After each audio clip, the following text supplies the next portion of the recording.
ضلعی انتظامیہ کی جانب سے اکاڑا ڈیم کے مقام پر عوامی مسائل کے حل کے لیے ایک کھلی کچہری کا انعقاد کیا گیا، جس میں شہریوں کی بڑی تعداد میں شرکت کر کے اپنے بنیادی مسائل براہ راست انتظامی افسران کے سامنے پیش کیے۔ کھلی کچہری کی صدارت اسسٹنٹ کمشنر گوادر سعد کلیم ظفر نے کی، جبکہ اس موقع پر پبلک ہیلتھ انجینئرنگ، وابڈا، محکمہ تعلیم، پولیس اور دیگر متعلقہ اداروں کے نمائندے بھی موجود تھے۔ اس عوامی کچہری کا مقصد انتظامیہ اور عوام کے درمیان براہ راست رابطے کو فروغ دینا اور عوامی مسائل کے فوری حل کو یقینی بنانا تھا۔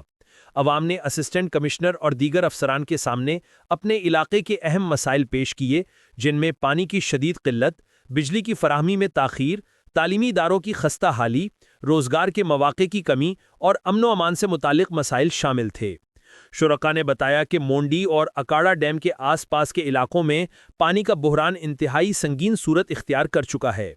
اسسٹنٹ کمشنر سعد کلیم ظفر نے تمام شکایات کو بغور سنا اور متعلقہ محکموں کو ہدایت کی کہ عوام کے مسائل کے حل کے لیے فوری اقدامات کیے جائیں۔ انہوں نے کہا کہ ضلعی انتظامیہ عوامی فلاح اور سہولت کے لیے ہر ممکن اقدامات جاری رکھے گی۔